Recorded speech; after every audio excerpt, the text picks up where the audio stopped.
비가 조용히 내린다는 말은 그날 밤엔 통하지 않았다. 빗방울은 조용히가 아니라 꼭 누가 집을 꾸짖듯 기와를 두드렸다. 쿵쿵 지붕 위를 달리는 물줄기가 처마 끝에서 쏟아져 내릴 때마다 마당 흙탕물이 튀었고 청사초롱은 바람에 흔들려 불빛이 길게 늘어졌다가 뚝 끊겼다. 마치 누군가 숨을 들이켰다 내쉬는 리듬처럼. 성북동 끝자락 담장이 높고 나무가 오래된 집. 대문 안으로 들어서면 도시 소음이 뚝 끊기는 그 집에서 오늘은 제사가 열렸다. 강도윤의 삼주기. 제사상이 지나치게 푸짐했다. 윤기 흐르는 흰쌀밥, 탕에 김, 생선의 은빛 비늘, 전이 반들반들한 기름을 머금고 누워있고 약과는 꿀을 잔뜩 머금은 채 달콤한 척을 하고 있었다. 그런데 이상했다. 그 풍요가 따뜻하지 않았다. 밥상 위 복이 아니라 누군가의 목을 조르는 복처럼 차갑게 느껴졌다. 제사상 앞에는 윤정자가 앉아 있었다. 상복은 이제 형식일 뿐인데 그녀의 얼굴은 아직도 장례식장에 멈춰 있는 듯 했다. 손끝이 떨려 밥그릇을 단단히 눌러 담는 동작조차 흔들렸다. 술잔을 들어 올리다 잠깐 멈추고 입술이 떨리는 채로 중얼거렸다. 도윤아 내 새끼야. 눈물이 밥 위로 툭 떨어졌다. 밥알 몇 개가 젖어 어두워졌다. 그런데 그 눈물은 방을 덮이지 못했다. 오히려 공기가 더 싸늘해졌다. 촛불이 바람도 없는데 흔들렸고 향은 잠깐 꺼질 듯 말 듯 툭 몸을 젖혔다. 기분 탓이라고 해도 오늘따라 너무 자주 그랬다. 윤정자의 옆 며느리 서미연은 절을 하는 척 고개를 숙였다. 소매로 입을 가려 흐느끼는 척했지만 눈은 바빴다. 창문, 복도, 방문, 마당 쪽 그림자. 그리고 다시 제사상. 그 눈은 슬픔의 눈이 아니라 시간을 세는 눈이었다. 오늘만 넘기면 끝이야. 미연의 속은 조문객 명단을 세는 게 아니라 재산 명단을 세고 있었다. 상복만 벗으면 이제 이 집은 진짜 내 집이 되지. 그 사람 이름도 운도. 그 순간 부엌 쪽 문틈으로 바람이 한 번 훅 들어왔다. 향 냄새가 갑자기 꼬이고 촛불이 파랗게 흔들렸다. 아주 잠깐 분명 파랗게. 윤정자는 숨을 삼켰다. 파란 불은 산 사람 집에서 오래 머물면 안 되는 불빛이었다. 어릴 적 할머니가 그랬다. 파란 촛불은 혼이 문턱에 걸렸다는 뜻이라고. 서미연은 그 찰나 재빨리 손을 뻗어 촛대를 가렸다. 바람이 새나 봐요, 어머님. 목소리만 다정했고 눈은 딱딱했다. 윤정자는 고개를 끄덕이려다 말았다. 바람이라고 하기엔 향 냄새 사이로 이상한 냄새가 섞였다.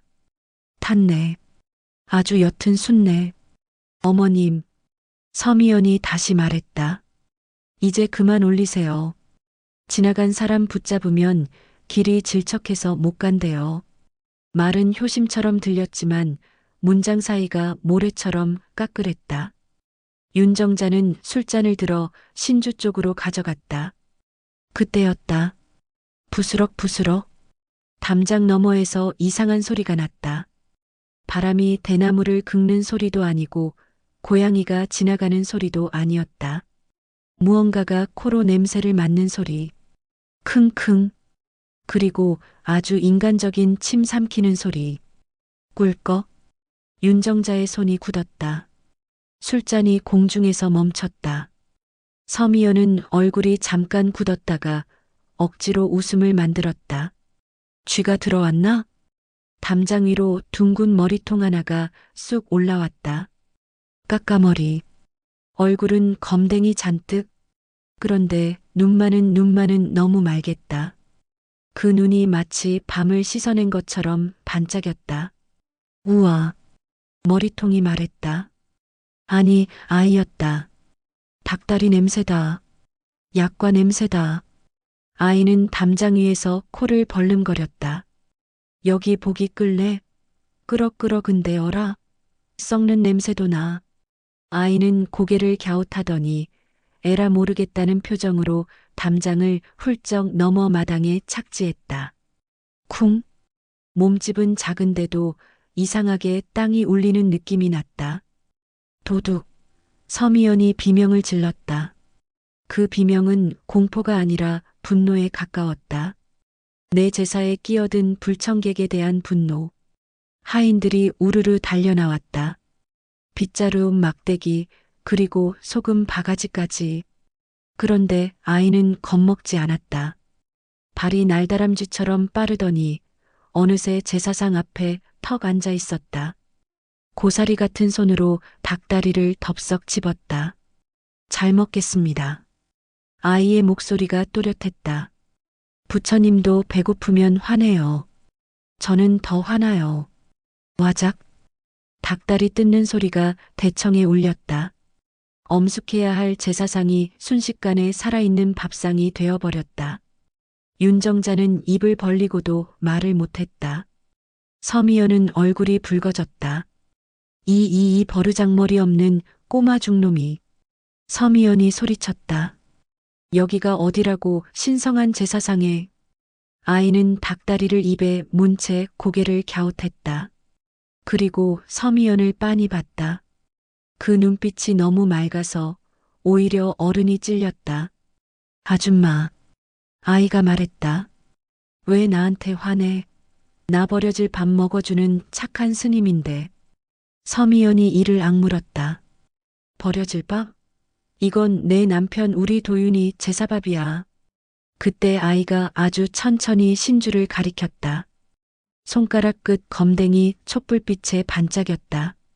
거짓말. 아이의 목소리가 갑자기 낮아졌다.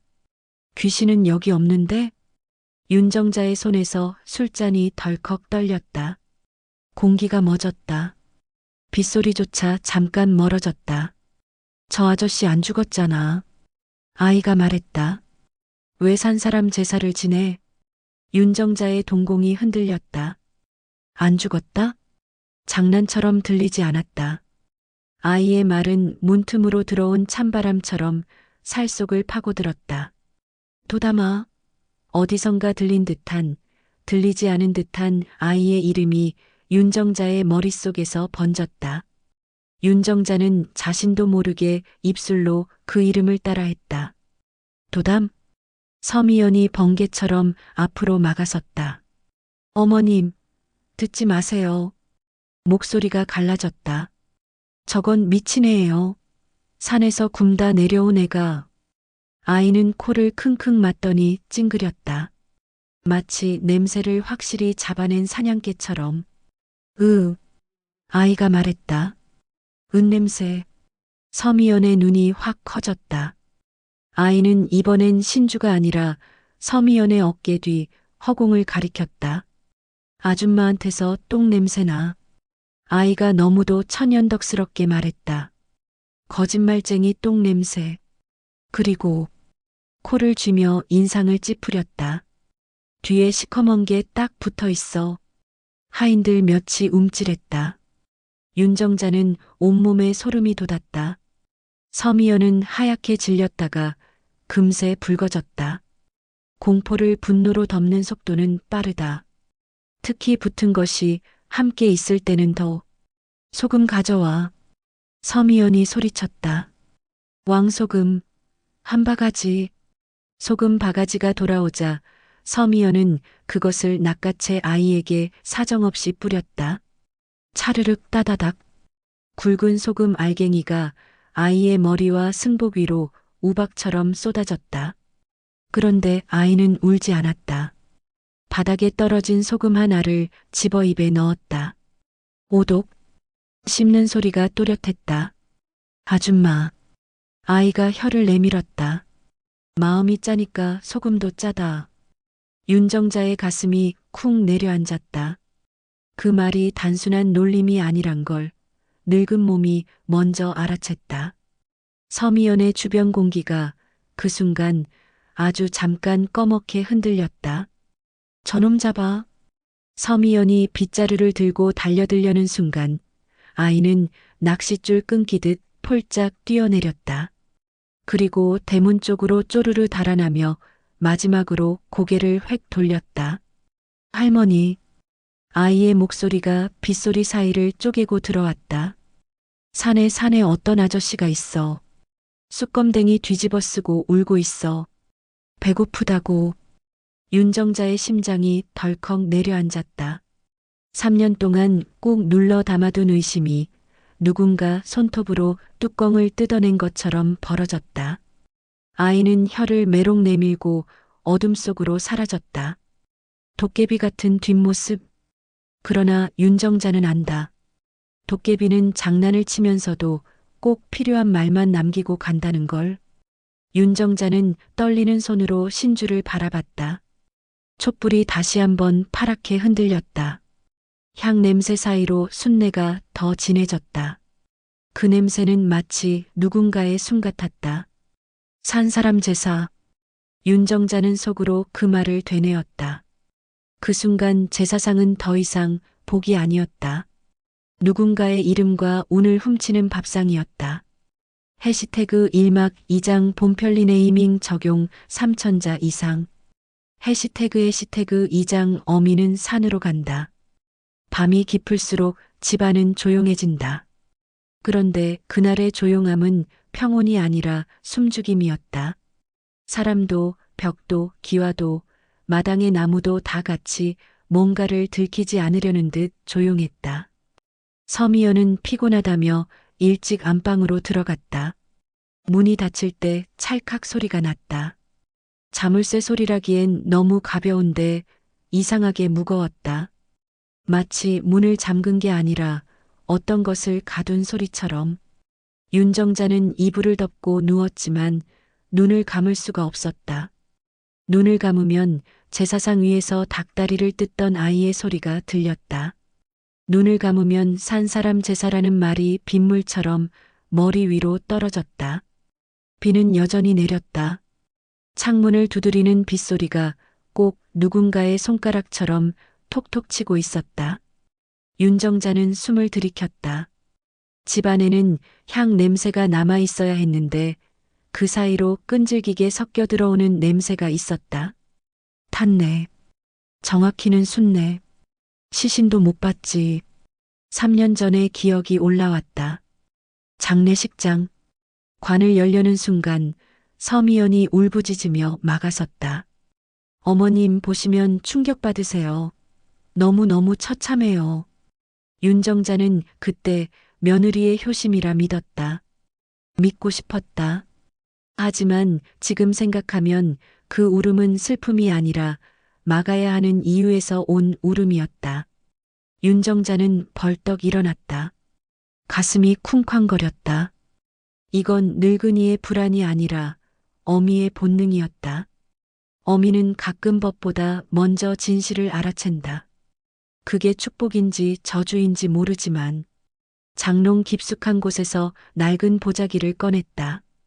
현금이 들어있는 봉투, 남편이 남기고 간 도장, 그리고 윤정자가 혹시 몰라 숨겨둔 작은 반지 하나. 도윤이 20살 때 엄마 이건 엄마가 가지세요 하며 건네준 거였다. 그때 윤정자는 웃었지만 마음 한쪽이 따뜻하게 데워졌었다. 부엌으로 갔다.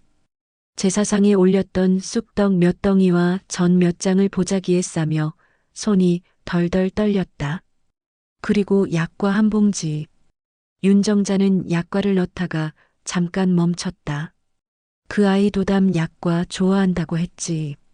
웃길 때가 아닌데도 입꼬리가 아주 잠깐 떨렸다. 사람이 너무 무서울 때는 오히려 우스운 것이 마지막 버팀목이 되기도 한다. 윤정자는 신발장 앞에서 한참을 서 있었다. 젖은 산길을 오르는 다리가 이 나이에 가능할까? 숨이 찰 텐데 넘어지면 어떡하나? 그런 생각이 소용없었다.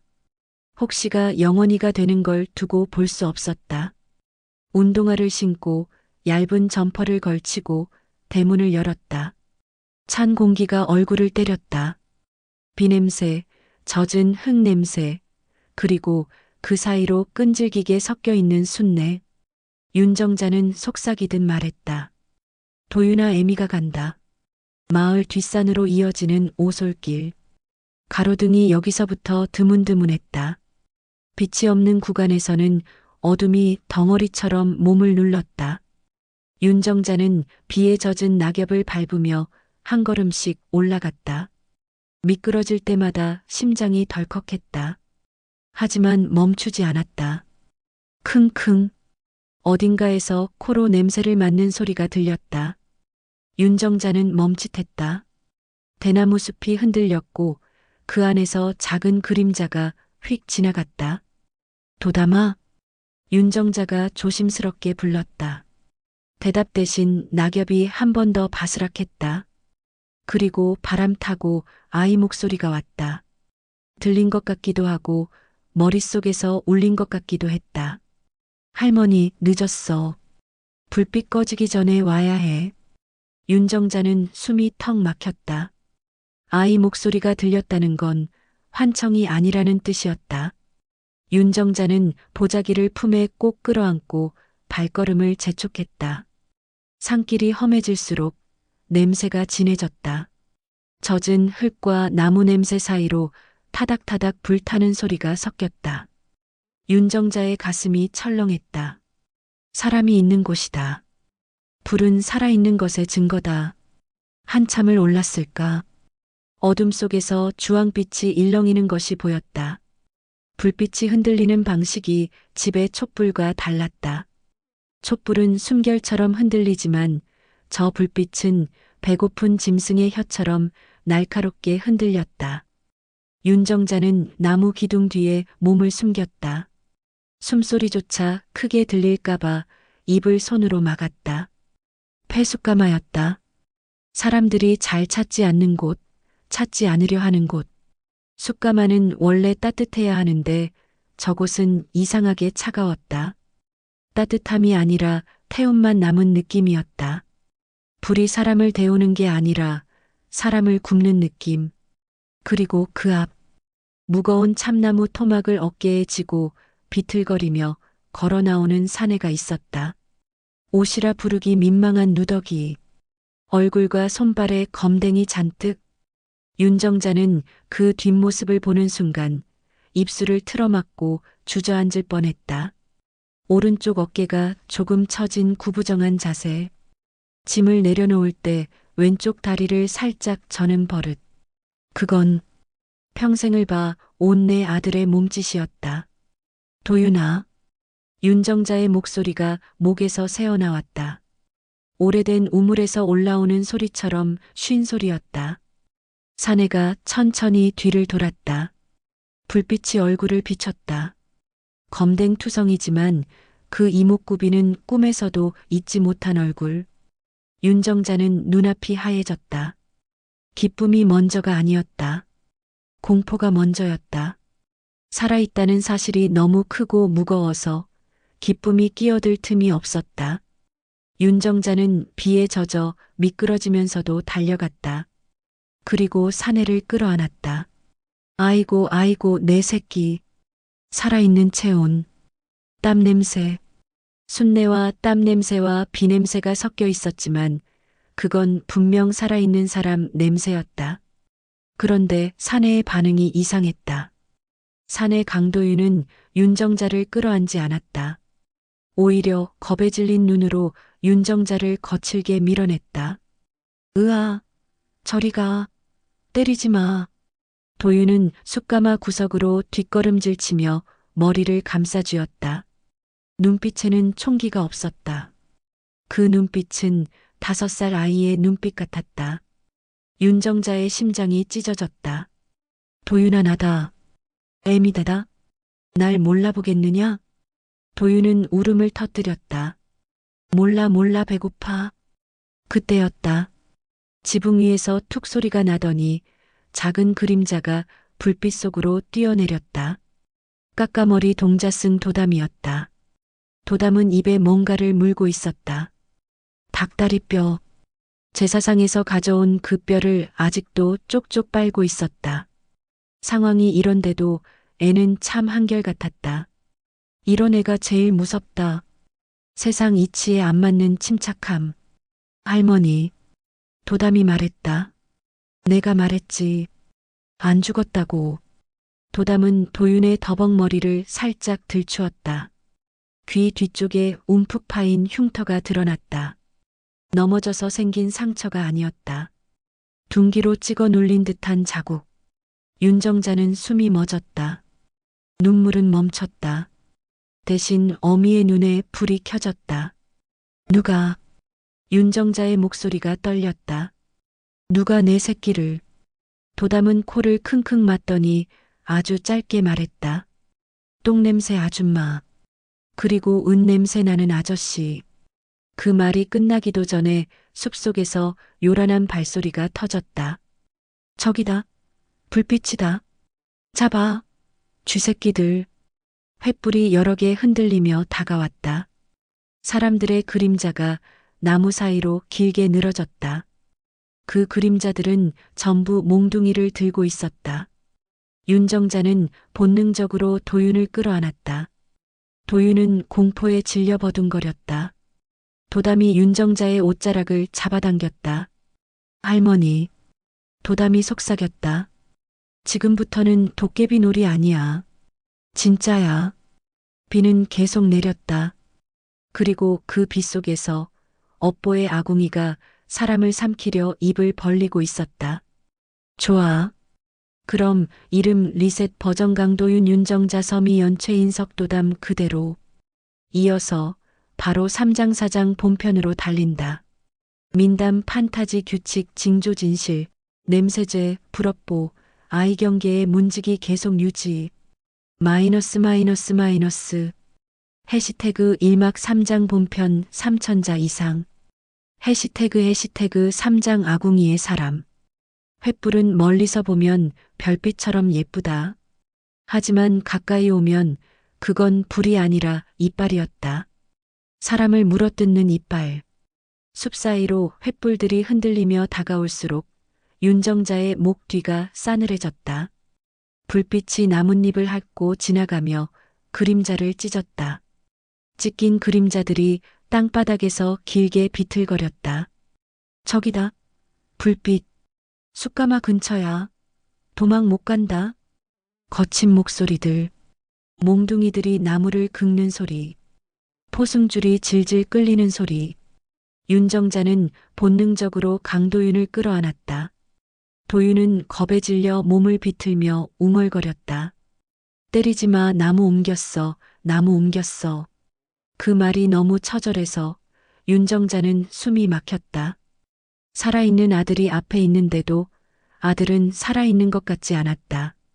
이름도 눈빛도 사람의 중심도 어딘가 빠져나간 채로 숯가마 앞에 서 있었다. 도담이 윤정자의 손목을 잡아 끌었다. 할머니, 목소리도 냄새나. 숨도 냄새나.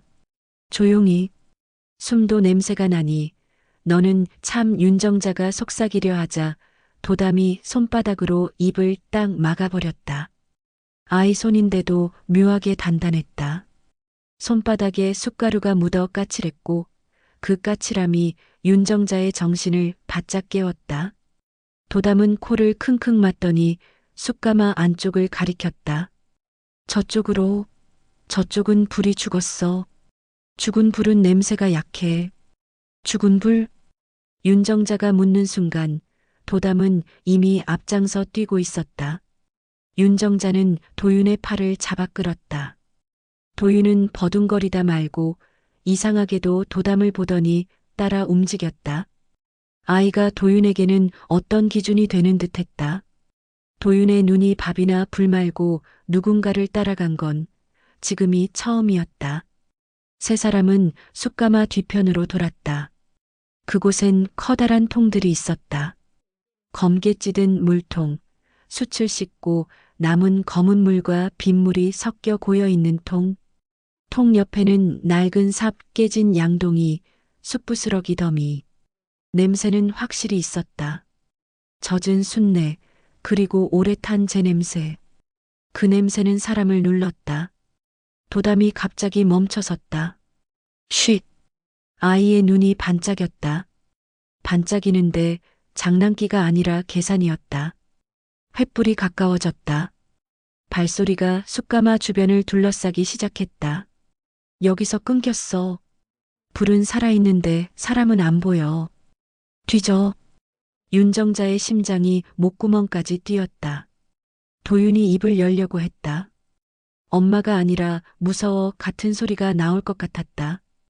윤정자는 도윤의 입을 치맛자락으로 막았다. 그리고 그때 도담이 통 옆에 서서 고개를 갸웃했다. 아, 맞다. 도담이 아주 작게 중얼거렸다. 나쁜 사람들한테는 목욕이 필요하지. 윤정자가 말끝을 흐리기도 전에 도담은 통 아래쪽의 받침돌을 발로 퍽 걷어찼다. 쾅! 거대한 통이 기우뚱하더니 한 박자 늦게 쓰러졌다. 화아! 검은 물이 폭포수처럼 쏟아졌다. 순물, 재물, 빗물이 뒤섞인 시커먼 물이 막 숯가마 입구로 들어서던 사내들을 그대로 덮쳤다. 으악! 이게 뭐야? 눈이 안 보여. 미끄러워. 젠장. 횃불이 휘청거리다 바닥에 떨어졌다. 불꽃이 검은 물에 닿아 치익 소리를 내며 꺼졌다. 사내들은 서로 부딪히고 넘어졌다. 순물이 얼굴에 튀고 입에 들어가 푹 헛구역질을 했다. 도담이 손뼉을 한번 탁 쳤다. 업보 샤워. 그리고는 윤정자에게 손짓했다. 지금이야 할머니. 이럴 때는 도망이 답이야. 윤정자는 도윤을 잡아 끌고 숯가마 옆으로 달렸다. 도윤은 여전히 벌벌 떨었지만 순물에 뒤엉킨 사내들의 비명소리에 더 겁먹었는지 오히려 윤정자의 팔을 꽉 잡았다. 그 손의 힘이 느껴졌다. 살아있다는 힘. 그런데 숲 쪽에서 또 다른 횃불이 나타났다. 우회한 놈들이었다. 저기야, 저기, 잡아. 도담이 인상을 팍 썼다. 아, 귀찮아. 왜 이렇게 끈질겨. 파리도 아니고. 도담은 재빨리 윤정자와 도윤을 숯가마 옆에 낡은 폐가마 쪽으로 안내했다. 불이 꺼진 지 오래된 가마는 입구가 낮고 좁았다. 사람이 들어가면 몸을 반쯤 꺾어야 했다. 여기로 배 깔고 들어가. 도담이 먼저 쏙 들어갔다. 윤정자는 도윤을 밀어 넣었다. 도윤은 처음엔 싫어하며 몸을 버텼지만 뒤에서 들려오는 몽둥이 소리에 결국 기어 들어갔다. 윤정자도 몸을 구겨 넣었다. 가마 안은 칠흑 같았다. 숨을 쉬면 숯가루가 목으로 들어가는 느낌이 들었다. 밖에서는 사내들의 욕설과 발소리가 점점 가까워졌다. 여기서 끊겼다. 가마 아니야. 불 질러. 연기 넣어. 윤정자의 머리가 하얘졌다. 연기라니 이 좁은 공간에서 연기가 들어오면 선택지는 둘뿐이었다. 질식하거나 뛰쳐나가 맞아 죽거나. 그때 도담이 아주 조용히 말했다. 할머니, 멍석 같은 거 있어? 윤정자가 정신없이 고개를 끄덕였다.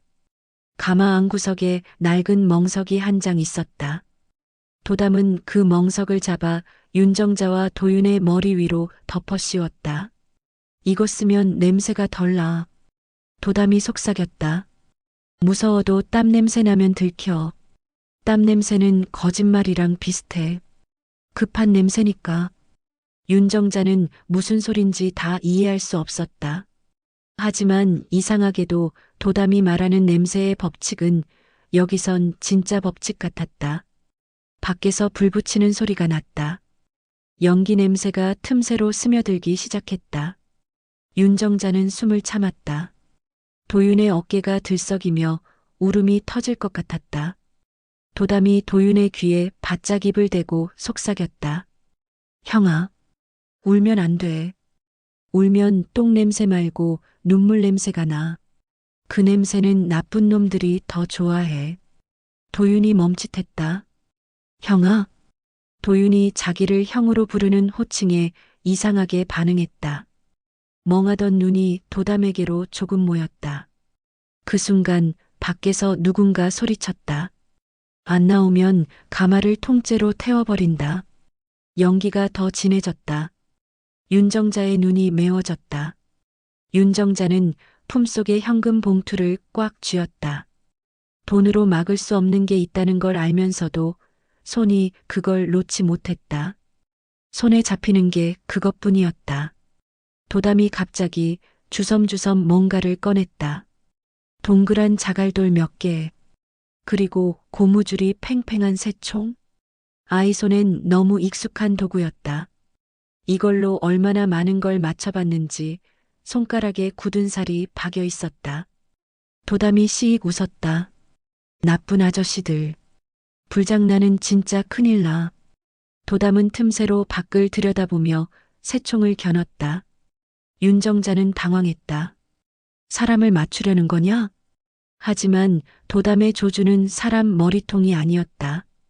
폐가마 입구의 썩은 나뭇가지 끝에 매달린 거대한 말벌집. 박통만 한 크기의 말벌집이 비에 젖어 무겁게 달려 있었다.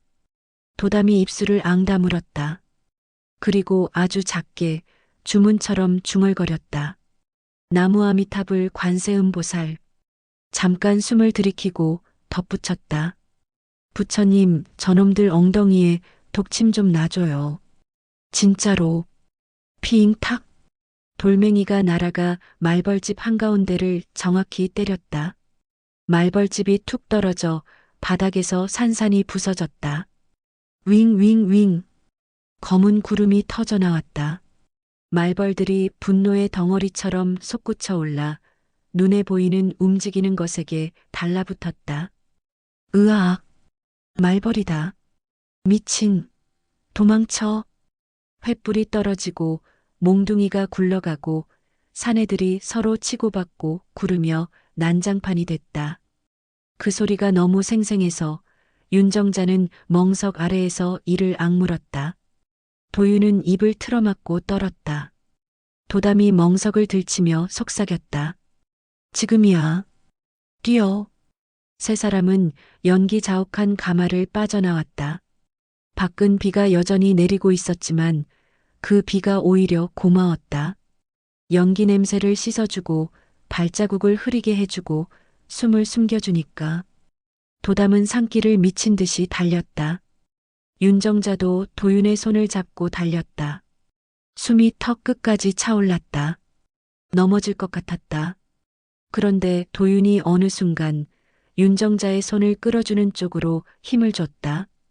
비틀거리던 윤정자가 균형을 잡았다. 도윤아 윤정자의 눈이 젖었다. 도윤은 대답 대신 짧게 숨을 몰아쉬며 말했다. 배고파. 그 말이 어이없을 만큼 삶의 말이었다. 한참을 달려 도담이 멈춘 곳은 산 중턱 바위 틈의 작은 동굴이었다. 입구에는 낡은 매듭 하나가 달려 있었다. 종이도 글씨도 없는 오래된 매듭. 그런데 그것이 바람에 흔들릴 때마다 딱 소리가 났다. 마치 문고리를 두드리는 소리처럼. 도담이 매듭을 손가락으로 톡 건드렸다. 여기. 도담이 말했다. 도깨비도 길 잃는 곳. 윤정자가 동굴 안으로 들어서자 바깥의 빗소리가 갑자기 멀어졌다. 동굴 안의 공기는 차가웠지만 이상하게도 숨쉬기가 편했다. 도담은 바닥에 털썩 앉아 닭다리 뼈를 다시 쪽쪽 빨았다. 도담아 윤정자가 숨을 고르며 말했다. 너는 대체 누구냐? 도담은 뼈를 입에서 빼고 아주 태연하게 말했다. 저요? 그리고는 씩 웃었다. 배고픈 스님이요. 근데 오늘은 배고픈 스님 말고 문지기 스님. 윤정자의 등골이 서늘해졌다. 문지기라니. 무슨 문을 지킨단 말인가. 그때 동굴 안에서 도윤이 조용히 몸을 웅크렸다. 그리고 아주 낮게 가느다란 소리로 말했다. 엄마. 윤정자는 숨이 멎을 뻔했다. 도윤의 입에서 나온 그 한마디는 비보다 조용했지만 천둥보다 크게 윤정자의 가슴을 쳤다. 그 한마디가 이 모든 도망의 이유였다. 동굴은 어두웠다. 그런데 칠흑은 아니었다. 어둠 속에서도 윤정자는 무언가를 볼 수 있었다. 바위벽 틈에서 떨어지는 물방울이 톡톡하고 울릴 때마다 그 소리가 마치 촛농이 떨어지는 소리처럼 느껴졌다. 동굴은 불이 없는데도 어디선가 불의 규칙이 남아 있었다. 윤정자는 도윤의 얼굴을 더듬어 살폈다. 검댕이 묻은 뺨, 갈라진 입술, 손등의 상처들. 살아있는 흔적이 아니라 살아남은 흔적들이었다. 도윤은 동굴 바닥에 앉아 멍하니 허공을 보고 있었다. 그 눈빛은 조금 전 엄마를 부른 뒤부터 약간 달라졌다. 완전히 돌아온 건 아니지만 어딘가 먼 데서 길을 찾는 눈빛. 도담은 바닥에 주저앉아 갑자기 엄숙하게 손가락을 세기 시작했다. 규칙? 도담이 말했다. 윤정자가 어이가 없어도 이상하게 그 말엔 힘이 있었다. 도담은 손가락 하나를 들었다. 첫째, 여기서는 거짓말하면 안 돼. 둘째, 울면 안 돼. 울면 냄새가 난다. 세 번째 손가락. 셋째, 욕심내면 안 돼. 욕심내면 붓는다. 윤정자가 숨을 삼켰다. 붓는다? 윤정자의 목소리는 떨렸다. 도담은 고개를 끄덕였다. 응, 할머니. 아까 그 아줌마. 서미연 아줌마 있지. 도담은 코를 찡그렸다. 그 아줌마는 붙었어. 무슨 말이냐? 윤정자는 속으로는 이미 알고 있었다. 제사상에서 촛불이 파랗게 흔들리던 순간, 서미연의 어깨 뒤 허공이 꺼멓게 흔들리던 순간, 그게 단순한 눈의 착각은 아니었다. 도담은 목에 걸고 있던 염주를 꺼냈다. 염주는 나무로 만든 게 아니었다. 검은 수찰들이 줄줄이 꿰어 있었다. 수찰 표면엔 미세한 금이 같고 그 금 사이로 은근한 광택이 났다. 불에 구워낸 것들이라서 그런지 그 자체로 뜨거운 기억을 품고 있는 느낌.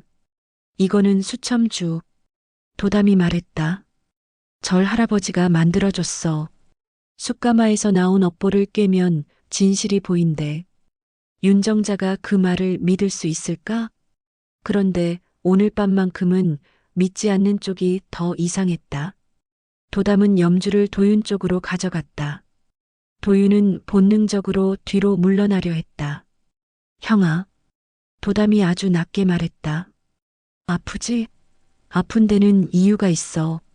도담은 염주를 도윤의 귀 뒤 흉터에 살짝 댔다. 그 순간 동굴 안공기가 바뀌었다. 바위벽이 숨을 쉬는 것 같았다. 물방울 소리가 멀어졌다. 대신 누군가의 발소리가 들렸다.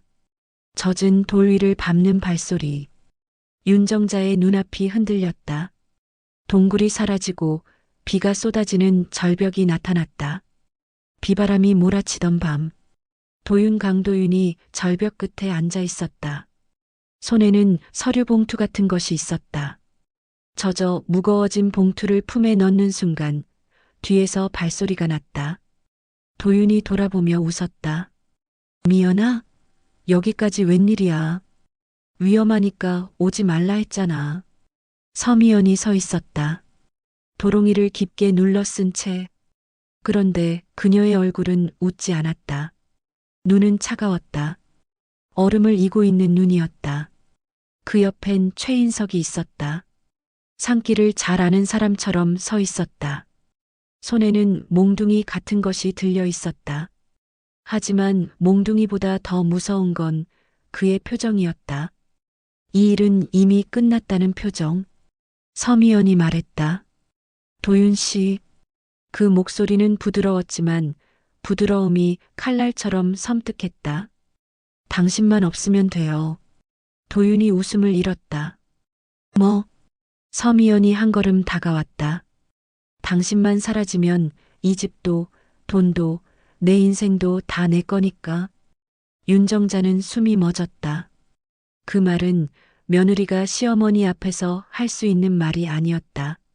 그 말은 사람의 말이 아니라 붙은 것의 말 같았다. 그리고 그 순간 서미연의 어깨 뒤로 검은 것이 길게 늘어났다. 사람 그림자가 아니었다. 그림자가 너무 살아있었다. 마치 웃는 입처럼 벌어졌다.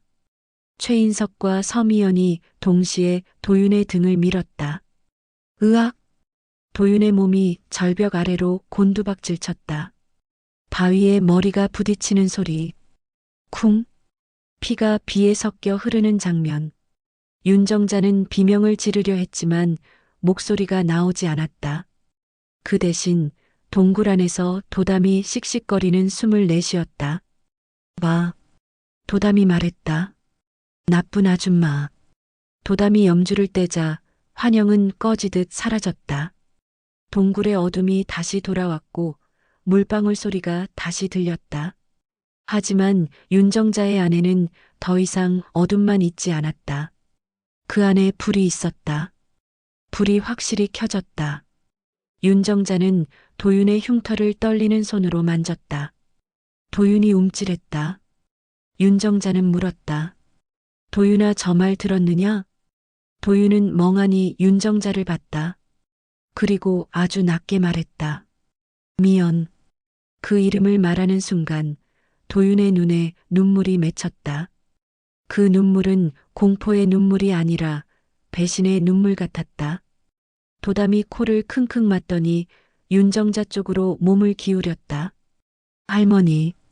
도담이 속삭였다. 서미연 아줌마는 거짓말만 한 게 아니야. 거짓말은 냄새만 나는데. 도담의 눈이 어두워졌다. 아이인데도 그 눈빛은 오래된 것 같았다. 그 아줌마는 산 사람 제사를 지냈어. 도담이 말했다. 살아있는 사람한테 제사 지내면 이름이 묶여. 운이 묶여. 숨이 묶여. 윤정자는 입술을 깨물었다. 제사상 위에 파란 촛불, 향 사이로 스며들던 순내. 그 모든 게 우연이 아니었다. 그럼 윤정자가 떨리는 목소리로 말했다. 그 아이가 말 안 붙은 것은 뭐냐? 도담이 고개를 들어 동굴 천장을 바라봤다. 마치 거기 어딘가에 답이 적혀 있는 듯. 그건 도담이 말끝을 끌었다. 살기일 수도 있고 도깨비줄일 수도 있어. 사람 욕심에 붙는 것. 도담이 손가락으로 자신의 어깨 뒤를 톡톡 두드렸다. 붙으면 처음엔 복을 주는 척해. 돈이 들어오고 길이 열리는 척해. 근데 나중엔 값을 받아. 윤정자가 물었다. 무슨가? 도담은 아주 태연하게 말했다. 복. 그리고 덧붙였다. 수명. 또 덧붙였다. 혀. 윤정자가 얼어붙자 도담은 마지막으로 한마디를 더했다. 거짓말쟁이는 혀부터 뽑힌대. 절 할아버지가 그랬어. 동굴 안 공기가 갑자기 차가워졌다.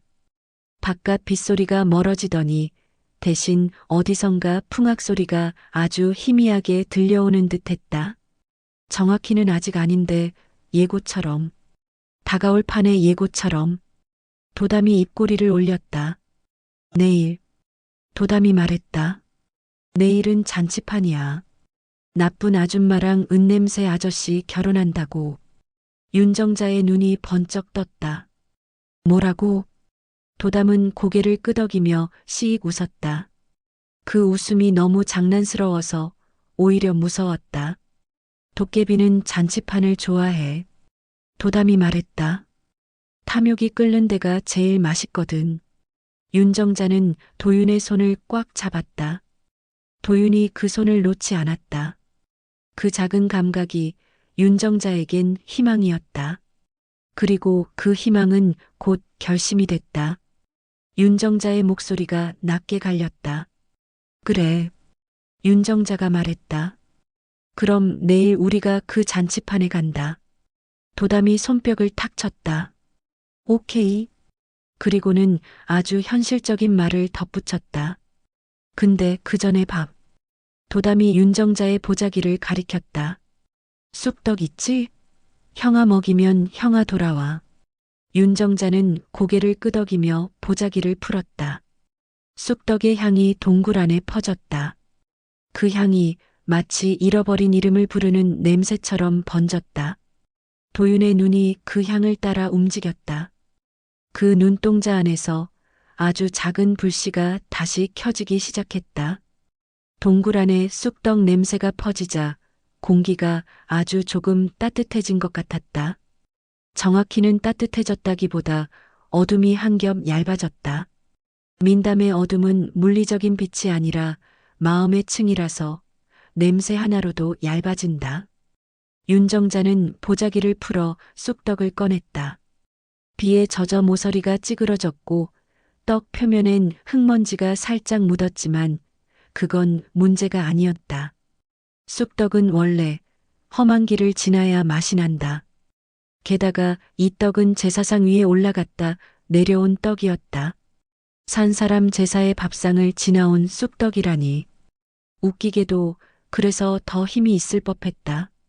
도담은 잽싸게 도윤 옆에 붙어 앉았다. 닭다리 뼈는 이미 다 빨아먹었는지 이제는 뼈로 바닥에 그림을 그리고 있었다. 그림은 이상하게도 문처럼 생겼다. 둥글게 그리고 그 안에 작은 점 하나. 형아. 도담이 말했다. 이 떡은 그냥 떡이 아니야. 도윤은 여전히 웅크린 채 눈만 깜빡였다. 그 눈동자는 멀리 떠 있었다.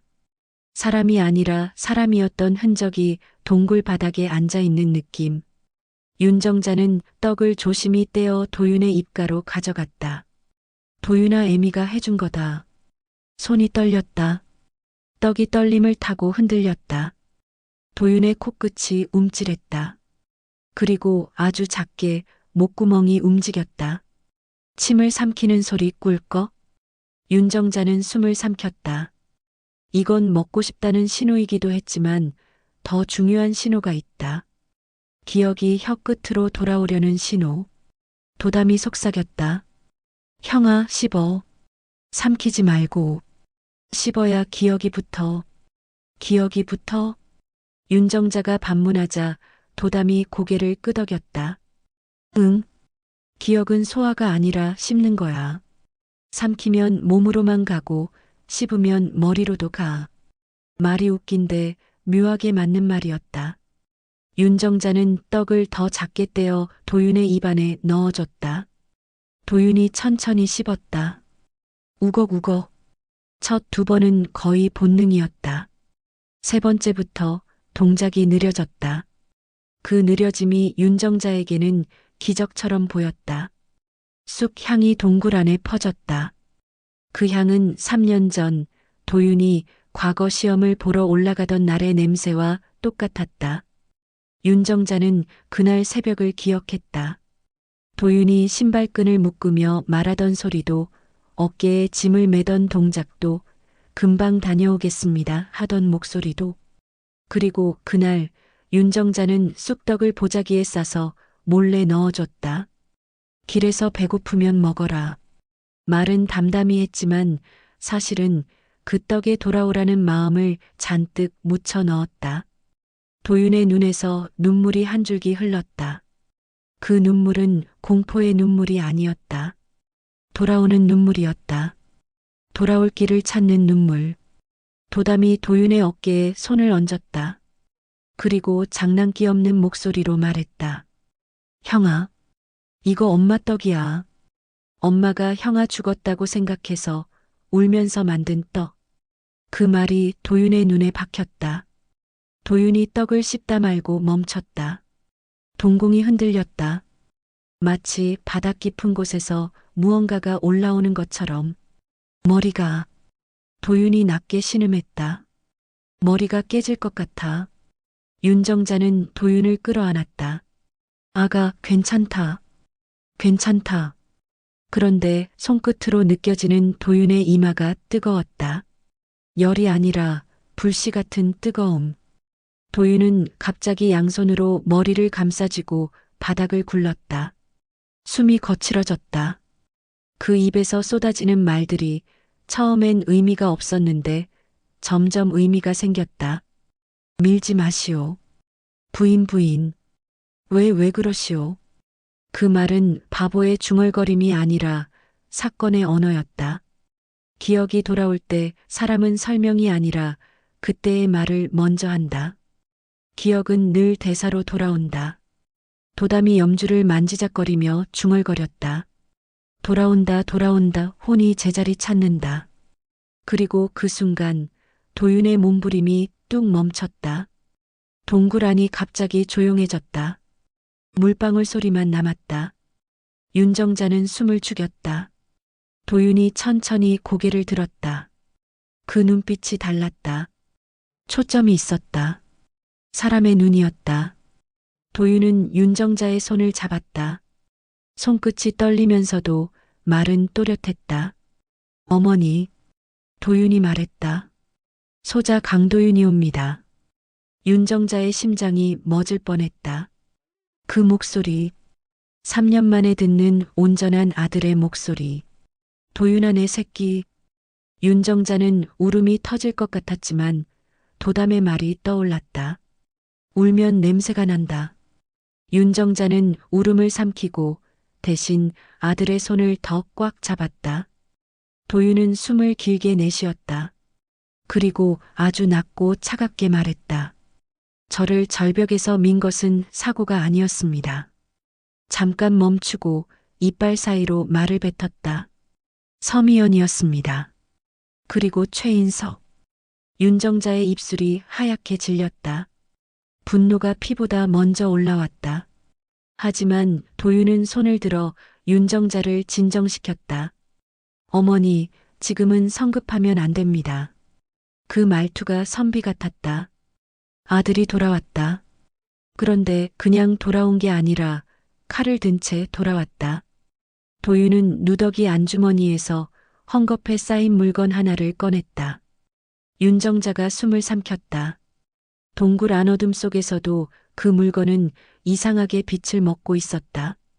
도윤이 헝겊을 풀었다. 작고 낡은 금속 패. 그런데 그 표면에는 5마리 말이 새겨져 있었다. 도담이 눈을 반짝이며 외쳤다. 우와, 말이다. 말 5마리면 엄청 센 거지. 도윤이 짧게 웃었다. 이건 임무의 증표였소. 3년 전 나는 공익제보 관련 비리를 조사하라는 지시를 받고 내려오던 길이었소. 도담이 코를 킁킁 맞더니 말했다. 그러니까 형아는 착한 놈 잡으러 오던 사람이었네. 도윤의 눈이 서늘하게 빛났다. 그렇다. 그리고 덧붙였다. 놈들은 내 신분이 들통날까 두려워 나를 없애려 했던 것이오. 윤정자는 그 증표를 손끝으로 만지며 감격과 분노가 뒤섞인 눈빛으로 말했다. 하늘이 아직 우리를 버리지 않았구나. 그때 도담이 툭 끼어들었다. 할머니, 근데 더 좋은 소식? 무슨 소리냐? 도담이 씩 웃었다. 내일 잔치야. 서미연 아줌마랑 최인석 아저씨가 새신랑 새신부 된다고 돼지도 잡고 떡도 하고 난리 났어. 도윤의 주먹이 부들부들 떨렸다. 윤정자는 숨이 차게 들이쉬었다. 제사상 위의 밥이 식기도 전에 잔치를 벌인다니. 도윤이 천천히 일어섰다. 비록 옷은 누더기였지만 자세는 단단했다. 그는 눈을 감고 말했다. 좋습니다. 눈을 뜨며 단호히 덧붙였다. 내일 그 잔치판에 가겠습니다. 도담이 손뼉을 탁 치며 외쳤다. 오케이. 나쁜 놈들 혼내주고 약과도 먹고. 그리고 아주 진지하게 한마디. 근데 형아, 잔치판은 붙은 것이 제일 좋아하는 장소야. 조심해야 해. 동굴방 비는 여전히 내렸다. 하지만 그 비는 이제 도망의 비가 아니라 씻김의 비처럼 들렸다. 다음 날 아침 성북동 대저택엔 풍악 소리가 울려 퍼졌다. 스피커에서 트로트가 쩌렁쩌렁 나오는 정도였는데 그 소리가 묘하게 풍악처럼 들렸다. 왜냐하면 잔치판은 원래 시대를 안 가린다. 사람이 들떠서 본성을 드러내는 날엔 트로트도 풍물패가 된다. 마당엔 천막이 쳐졌고 테이블이 깔렸다. 돼지머리 대신 고기 플래터가 올라갔고 떡 대신 답례품 상자가 쌓였다. 하지만 본질은 똑같았다. 우리 이제 주인이다라는 잔치. 서미연은 하얀 드레스를 입었다. 아주 순결한 척, 아주 깨끗한 척. 그러나 드레스 자락이 바람에 흔들릴 때마다 윤정자는 떠올렸다. 절벽 위에서 차갑게 굳었던 그 얼굴. 최인석은 정장을 차려입고 상석에 앉아 있었다. 손님들에게 인사하며 웃었지만 그 웃음은 인사가 아니라 승리였다. 오늘부로 이 집 정리도 끝이군. 최인석이 낮게 말했다. 이제 법적 절차만 밟으면 다 우리 거요. 서미연이 잔을 들어 웃었다. 어머님이 아직 살아계신 게 변수였는데 혀끝이 짧게 움직였다. 변수는 변수가 아니라 처리하면 되는 거죠. 그때 바람이 한번 휙 불었다. 마당의 청사초롱이 흔들렸다. 아니, 청사초롱이 아니라 장식등이. 그런데 이상하게 불빛이 잠깐 파랗게 흔들렸다. 서미연의 표정이 굳었다. 최인석도 잔을 쥔 손이 멈췄다. 또 서미연이 이를 악물었다. 그 꼬마 다시 오려나. 그러자 마당 한가운데로 툭 하고 굴러온 게 있었다. 전날 제사상에 올랐던 배. 윗부분이 깎여나간 제사용 배. 사람들이 웅성거렸다. 뭐야, 저거 제사배 아니야? 어제 제사 지낸 집에서 오늘 결혼을 한다고? 독하다 독해. 서미연의 얼굴이 순간 새하얘졌다가 다시 분홍빛으로 돌아왔다. 그 분홍빛은 부끄러움이 아니라 화병이었다. 그때 지붕 위에서 까르륵 웃는 소리가 났다. 작은 그림자가 다리를 달랑거리며 앉아 있었다. 도담. 히히. 도담이 말했다. 아줌마 아저씨, 오늘은 제사날이야? 결혼식이야? 하나만 해. 헷갈리잖아. 서미연이 소리쳤다. 저놈 잡아. 하인들이 달려들려는 순간 도담이 코를 쥐며 고개를 절레절레 흔들었다. 어우, 냄새. 도담이 말했다. 욕심 냄새가 어제보다 더 심해졌어. 사람들 사이에서 누군가 웃었다. 애가 말은 참. 하지만 그 웃음은 금방 끊겼다. 왜냐하면 도담이 다음 말을 했기 때문이다. 아줌마 뒤 조심해. 도담이 말했다. 진짜 주인이 오고 있거든. 진짜 주인? 최인석이 비웃으며 잔을 내려놓았다. 이 집 주인은 지금 땅속. 그 말이 끝나기도 전에 대문이 쾅 하고 열렸다. 바람이 들이쳤다. 마당의 불빛이 한 번에 꺼졌다. 사람들이 비명을 지르며 뒤로 물러났다. 그리고 어둠 속에서 누군가 걸어 들어왔다. 흰옷, 젖은 머리. 얼굴은 창백했고 발소리는 이상할 정도로 조용했다. 서미연이 입술을 떨었다. 최인석은 횃불을 들라고 소리치며 손을 떨었다. 사람들이 휴대폰 플래시를 켰다. 빛이 그 사내의 얼굴을 비추는 순간 서미연의 무릎이 푹 꺾였다. 도윤? 그 목소리는 사람의 목소리가 아니라 목이 막힌 짐승 소리였다. 강도윤이 상석 앞에 멈춰섰다. 그의 눈빛은 살아있는 사람의 눈빛이었다. 그런데도 사람들은 더 무서워했다. 살아있는 사람이 죽었던 사람의 자리에 돌아오면 그건 거의 귀신이니까. 도윤이 낮고 차갑게 말했다. 왜 놀라시오? 내 아내가 새 삶을 산다는데 전 남편이 축하해 주러 오면 안 돼요? 최인석이 벌떡 일어나 소리쳤다. 말도 안 돼. 당신은. 그때 도윤이 주머니에서 그 금속패를 꺼내 바닥에 툭 던졌다. 5마리 말이 새겨진 증표. 순간 최인석의 얼굴이 일그러졌다. 그 표정을 윤정자는 기억했다. 이건 끝났다는 표정. 도담이 지붕 위에서 외쳤다. 출두. 그리고 덧붙였다. 아니지 귀신 출두. 아니지 진짜 주인 출두. 그때 마당 밖에서 여러 발소리가 들렸다. 경찰들이 우르르 들어왔다. 사람들은 웅성거렸다. 서미연은 바닥에 주저앉아 울부짖었다. 잘못했어요. 살려주세요. 그 울음은 진짜가 아니었다. 진짜 울음은 냄새가 다르다. 이건 살려고 하는 울음이었다. 그 순간 서미연의 어깨 뒤 윤정자만 보인 것이 아니다. 몇몇 손님들도 헉소리를 냈다. 검은 형체가 잠깐 스쳐 지나갔다. 마치 서미연의 그림자가 두 겹인 것처럼. 도담이 코를 쥐고 말했다. 맞지? 붙었지? 도윤이 서미연을 내려다보며 말했다. 산 사람 제사를 지내면 값이 따르오. 무슨 값? 서미연이 떨며 물었다. 도윤이 차갑게 답했다. 내가 빼앗은 만큼, 내가 묶은 만큼, 내가 태운 만큼. 그리고 그때 서미연의 입에서 이상한 소리가 났다. 크르륵. 마치 목구멍 깊은 곳에서 무언가가 웃는 듯한 소리. 서미연의 눈이 잠깐 검게 뒤집혔다. 최인석이 뒤로 물러났다. 도담이 지붕 위에서 아주 작게 말했다. 왔네. 뭐가?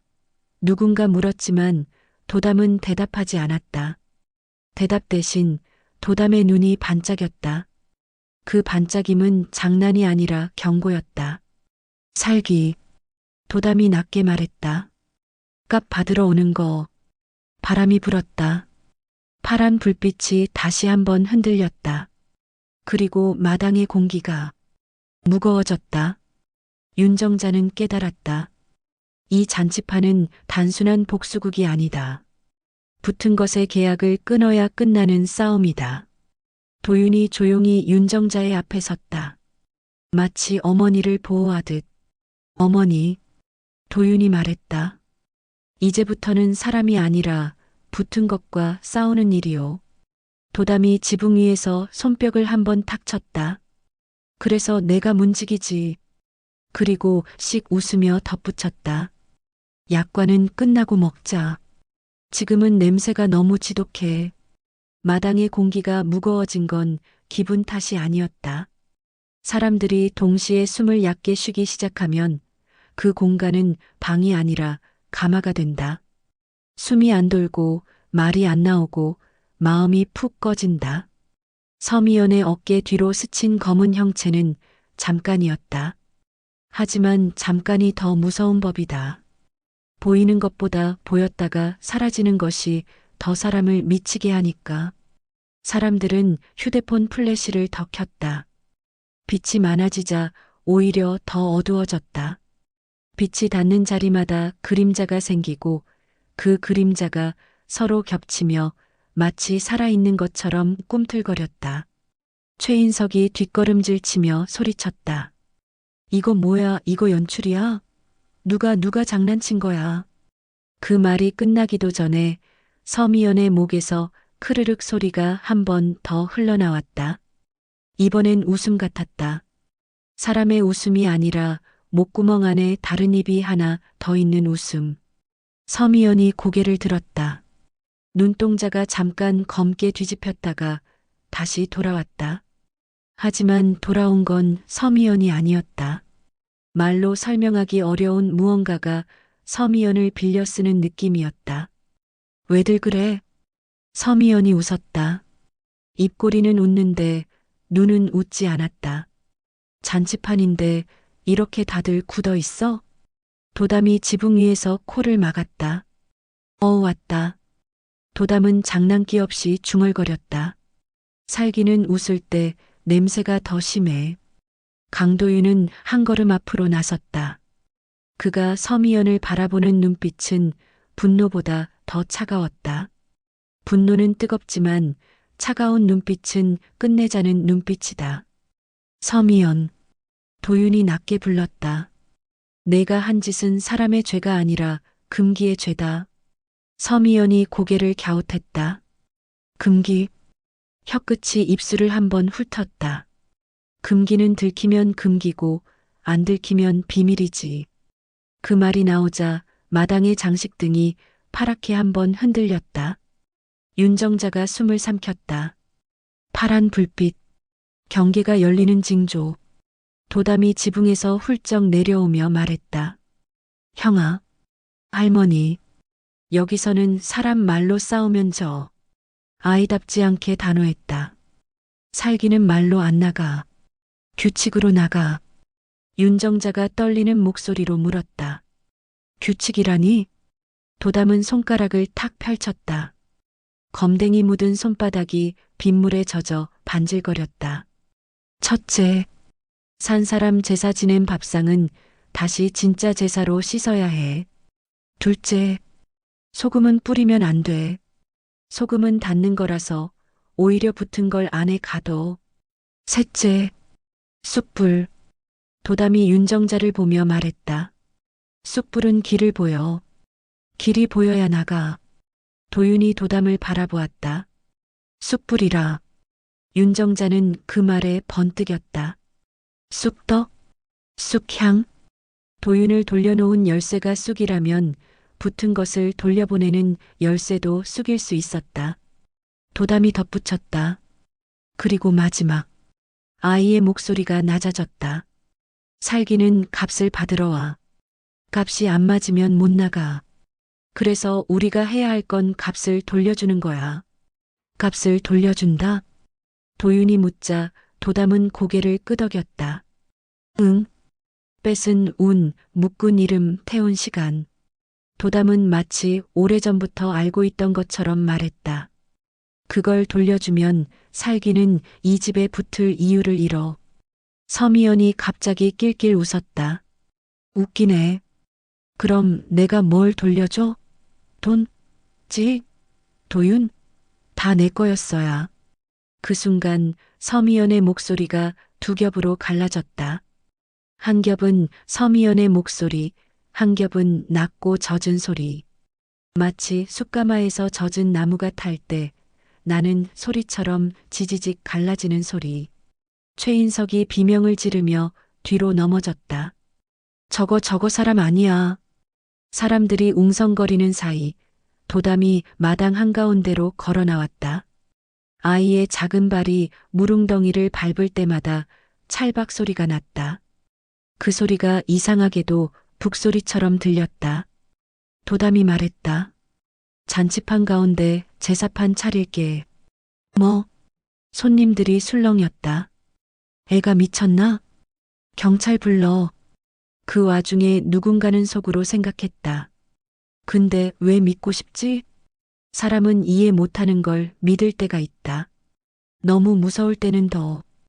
도윤이 단호하게 외쳤다. 아무도 손대지 마시오.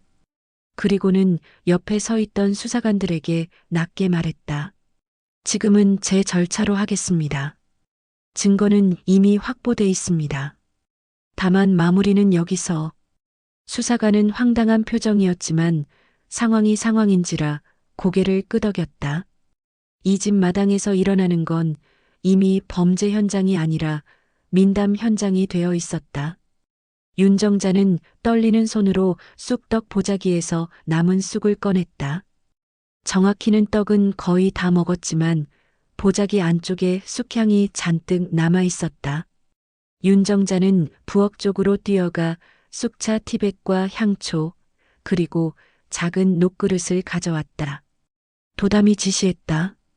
녹그릇에 쑥 넣고 향초 불로 살짝 태워. 불은 크게 말고 연기만. 윤정자가 떨리는 손으로 향초에 불을 붙였다. 불꽃이 한번 파랗게 흔들렸지만 이번엔 겁나지 않았다. 파란 불은 길을 여는 불이니까. 쑥 연기가 피어오르자 마당의 공기가 달라졌다. 무겁던 공기가 조금씩 풀렸다. 사람들 목이 헉하고 열리며 숨이 들어왔다.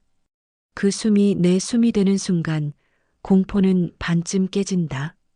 도담이 쑥 연기를 들고 서미연 앞에 섰다. 그리고 아주 또렷하게 말했다. 산 사람 제사로 묶인 이름 지금 풀어. 뺏은 운 지금 돌려. 태운 시간, 지금 내려. 서미연이 비웃으며 손을 휘젓는 순간 쑥 연기가 서미연의 손목을 타고 올라가더니 어깨 뒤로 휘감겼다. 연기가 아니라 실처럼 보였다. 사람들이 헉소리를 냈다.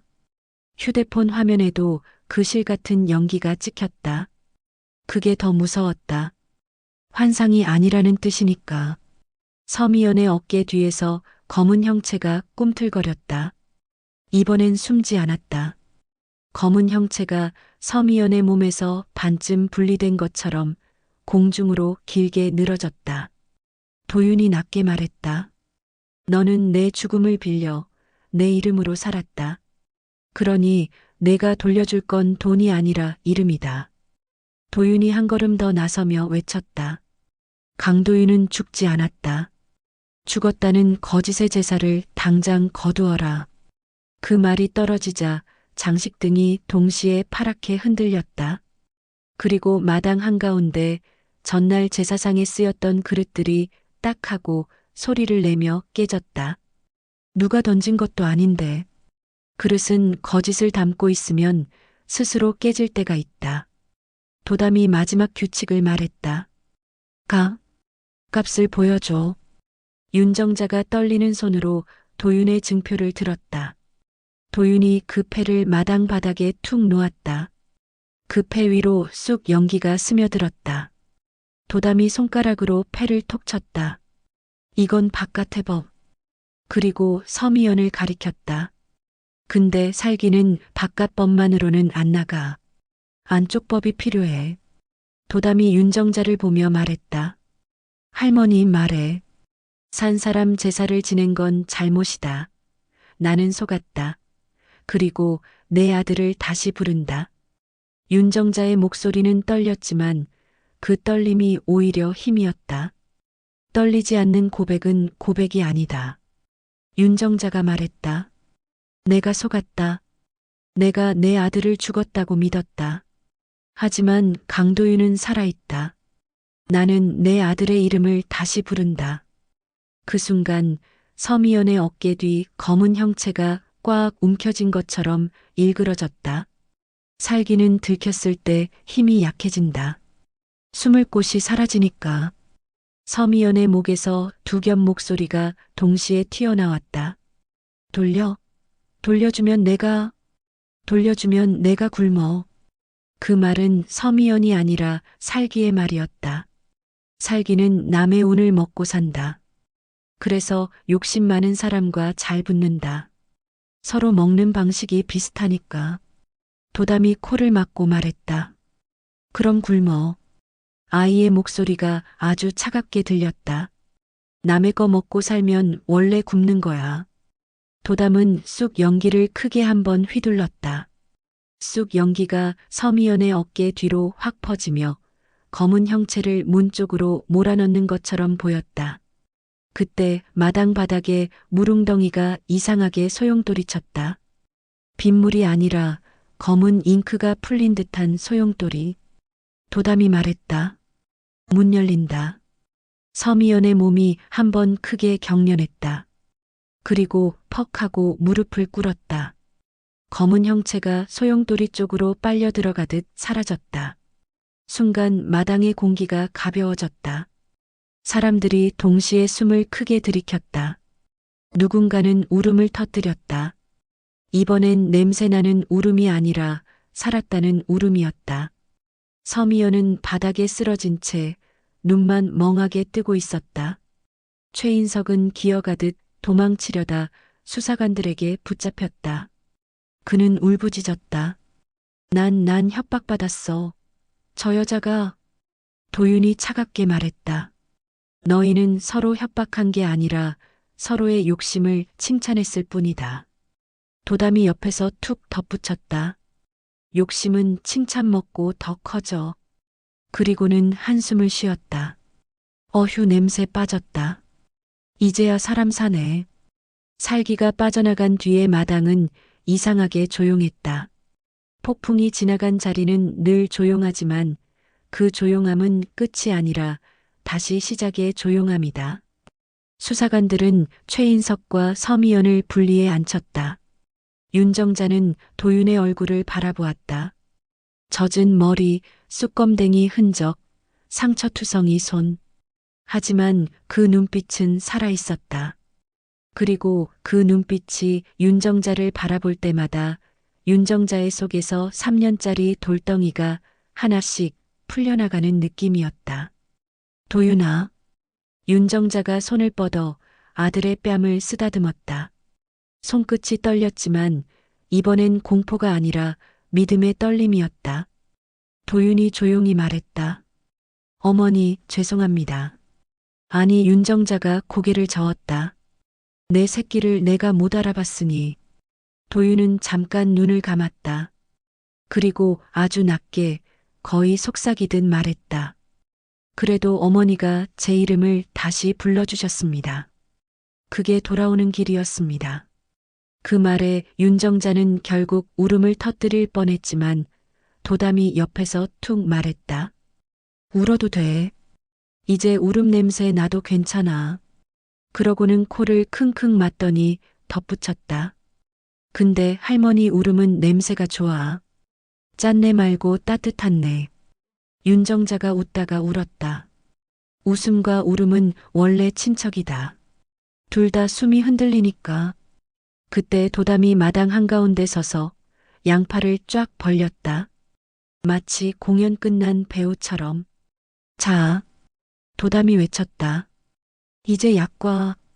윤정자가 어이가 없어서 웃었다. 너는 정말 끝까지 약과냐? 도담이 당당하게 고개를 끄덕였다. 응, 약과는 중요해. 왜? 도윤이 물었다.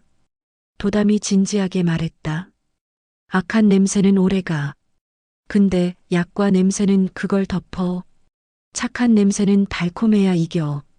말이 어처구니 없는데 이상하게도 맞는 말이었다. 윤정자는 부엌으로 들어가 어제 제사상에 올렸던 약과를 꺼내왔다.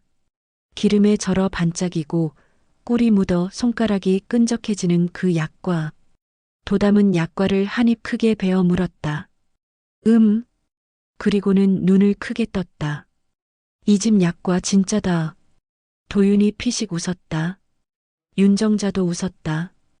대저택 마당에서 웃음이 다시 난다는 건 집이 살아났다는 뜻이었다. 그런데 도담이 약과를 씹다 말고 갑자기 고개를 갸웃했다. 이상하다. 뭐가? 윤정자가 물었다. 도담이 대문 쪽을 바라봤다. 바람이 한번 불었다. 이번엔 파란 불이 아니라 따뜻한 노란 불빛이 장식등에 돌아왔다.